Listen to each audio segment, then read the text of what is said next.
आपसे मैं बड़ी खबर दिखाने जा रहे हैं। जिस तरीके से मैं बात करना चाहते हैं, उत्तर प्रदेश के मुख्यमंत्री जी कहते हैं हमारे राज्य को गुंडा माफिया कांपते हैं, या तो जेल चले गए हैं या फिर ऊपर चले गए हैं। तो इसी तरीके का मामला चल रहा है मैनपुरी जिला में, जो कि मेरे साथ बैठी हुई हैं। पूछते हैं इनका नाम क्या है और इनके साथ क्या घटना घटी है और पुलिस ने क्या कार्रवाई की। जी, आपका नाम क्या है?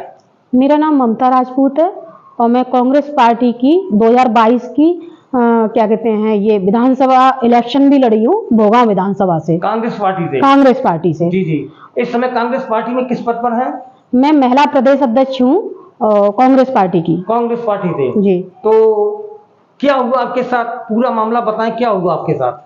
सर, मैंने PFME योजना के अंतर्गत यूनियन बैंक से लोन लिया था फ्लोर मिल के लिए। 27 लिया था? 27 लाख का। 27 लाख? जी। फिर क्या हुआ? 27 लाख मशीनरी के लिए लिया था।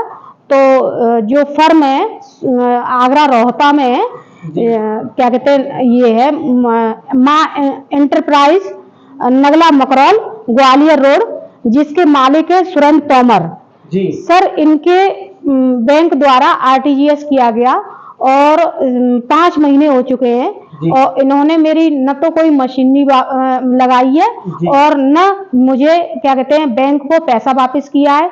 बैंक ने 3 महीने हो गए लगातार नोटिस भी जारी किया है कि फर्म को अगर आप फ्लोर मिल नहीं लगा रहे हो तो इस फर्म का पैसा है वो बैंक को वापस किया जाए। जी, जी। उसके बाद भी इस सुरेंद्र तोमर ने अभी तक किसी नोटिस का जवाब नहीं दिया है और सर बैंक मुझसे बराबर किस्तें ले रही है जो मेरी किस्त लोन की थी। अच्छा, आपको पैसा मिला भी नहीं है और वो पैसे वापस भी नहीं कर रहे, और लेकिन आप बराबर किस्तों को जमा कर रही हैं? जी, 70,000 किस्त जा रही है मेरी हर महीने। 70,000?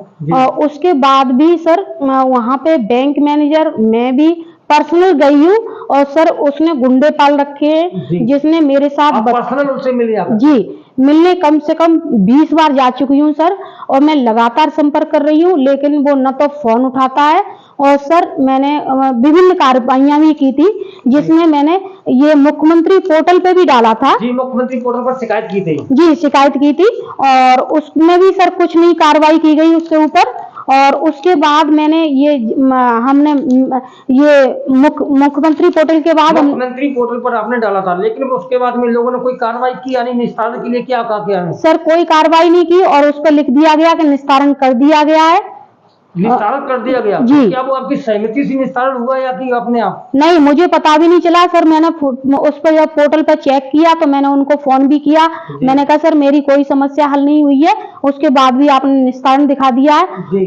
तो कह दिया उन्होंने कि हाँ हमने तो कर दिया है और आप अपनी FIR कराइए। फिर उसके बाद सर मैंने ये यूनियन बैंक के क्षेत्रीय प्रबंधक जो आगरा में बैठते हैं उनके लिए भी मैंने लेटर भेजा और उसके बाद संस्थागत वित्त BR निदेशालय लखनऊ के लिए भी मैंने भेजा है और उसके बाद जिलाधिकारी महोदय मैनपुरी के लिए भी मैंने कार्रवाई की और उसके बाद आयुक्त मंडल को भी मैंने आगरा के लिए भी कार्रवाई की है।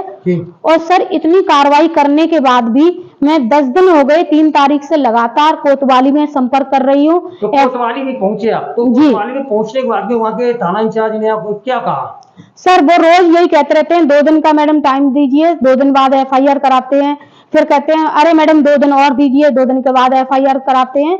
इस तरह सर आज भी मैं अभी लौट के आई हूँ कोतवाली से और जवाब मुझे कुछ भी नहीं मिलता है, यही कह दिया जाता है 2 दिन का टाइम और दे दीजिए। तो क्या लगता है जिस तरीके से मुख्यमंत्री जी कह रहे हैं कि हमारे राज्य में, हमारे उत्तर प्रदेश में कहीं गुंडा माफिया या कहीं पर नहीं बच्चे सब छोड़ चुके हैं, तो क्या लग रहा है आप कानूनी कार्रवाई किस तरीके से देखते हैं? कानूनी सर मैं विधानसभा इलेक्शन भी लड़ चुकी हूँ, महिला प्रदेश अध्यक्ष भी हूँ कांग्रेस पार्टी से।